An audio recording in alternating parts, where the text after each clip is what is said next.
তো বন্ধুরা, তোমরা সবাই কেমন আছো? আশা করি ভালো আছো, সুস্থ আছো। তো আমিও ভালো আছি। মৌসুমি অফিসিয়াল চ্যানেলে তোমাদের সবাইকে স্বাগত জানিয়ে আজকে চলে এলাম আবার দুপুরের মেনু নিয়ে। যেহেতু আজকে শনিবার, আমাদের নিরামিষ। তো আসো, নিরামিষ কী কী হয়েছে সেটা তোমাদেরকে দেখাই। ফার্স্টে হয়েছে ভাত, আর এখানটা রয়েছে ডাল। দেখো, উচ্ছে দিয়ে বেশ গাঢ় গাঢ় করে ডাল করেছি। আর এখানটা রয়েছে কাঁকরোল আলু ভাজা, পেঁপে সিদ্ধ দিয়েছি, একটা আমলকিও সিদ্ধ দিয়েছি, শসা কেটে নিয়েছি, আর এখন খেতে বসবো। তো চলো, ফার্স্টে ভাতটাকে বেড়ে রেডি করে নেব।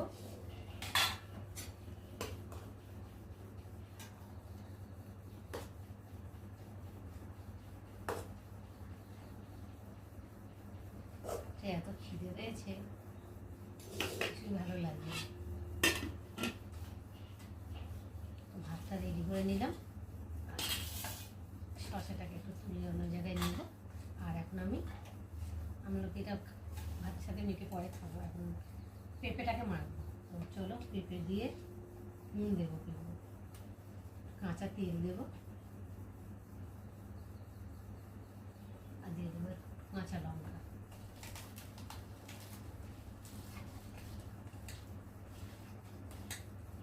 পেঁপেটা আলাদা করে সিদ্ধ করেছি, তো ভাতে দিলে মানে ভাতটা তাড়াতাড়ি হয়ে যায়, আর পেঁপেটা সিদ্ধ হতে সময় লাগে। ওই জন্যে প্রেশার কুকারে দিয়ে একটা সিটি মেরেছি, তাই দেখো একদম পুরো মোমের মতো গলে গেছে।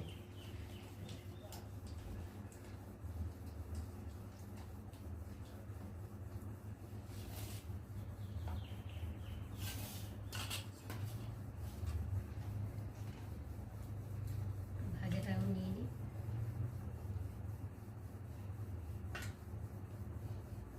তোমরা গায়ে দিয়েছি, ডালটা সাইড করে নিই। চলো, একটু পেঁপে দিয়ে একটু খেয়ে দেখি কেমন হয়েছে।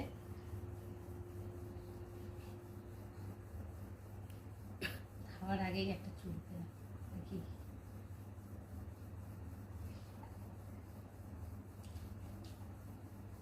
দারুণ লাগছে পেঁপে সিদ্ধ, তার সাথে একটু ঝাল ঝাল করে হয়েছে তো।